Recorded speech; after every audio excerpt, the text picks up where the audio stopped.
morning, everybody, and welcome back to The Walk. Today is Tuesday, November 25th, and as promised, we're going to be looking into what this word hem is. This is the very first time in the English translations that hem shows up.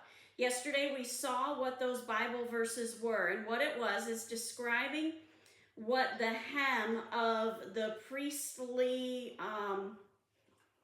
what the priestly's ephod or the priestly's robe would be looking like. We saw that there were words that were repeated over and over again. Hem, golden bells, pomegranate.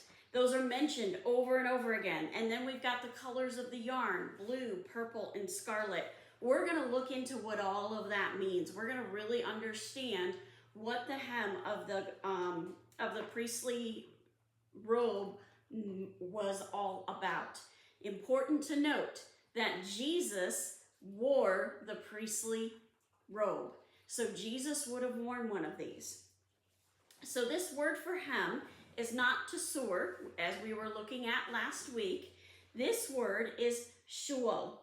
And what it means is, it hangs down. It's kind of like a skirt or something that kind of flows at the bottom.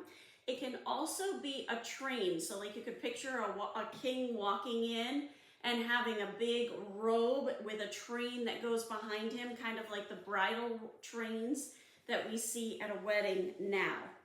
It occurs 11 times in scriptures. It's also translated as skirts, as a train, as in like the train of a king's robe.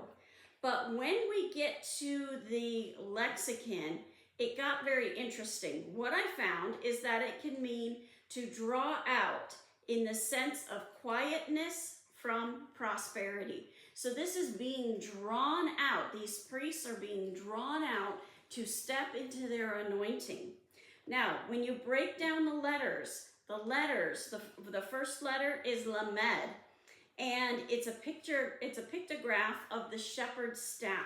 The shepherd's staff was used to direct the sheep by pushing and pulling them.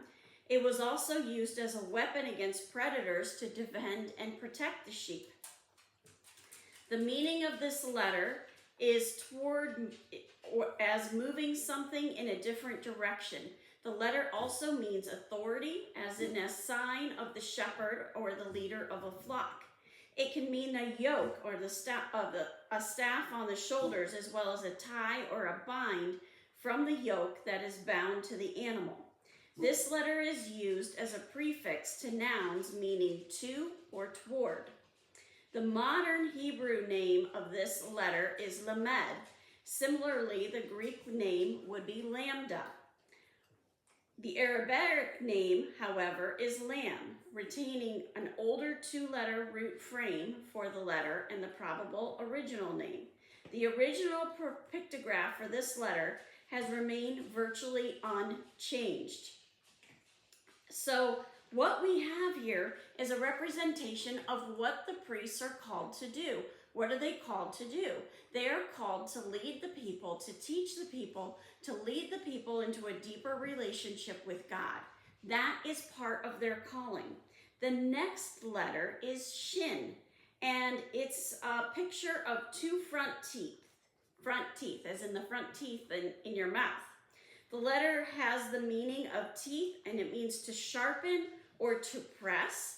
It also has the meaning of both or second from the two teeth.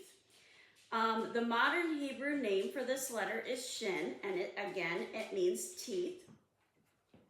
And the early pictograph evolved in the Middle Semitic script and continued to evolve into the late Semitic script. So what do we have here? We have these priests leading the people, guiding the people, being a model for the people so that they can get into that deeper relationship with God. And sometimes that means that you are being pressed. Sometimes that means that you are being molded.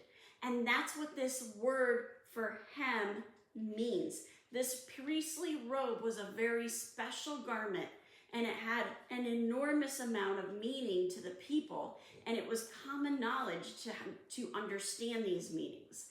As we go through this week, we're going to understand it better and better. Have a wonderful day. God bless, and keep walking the walk.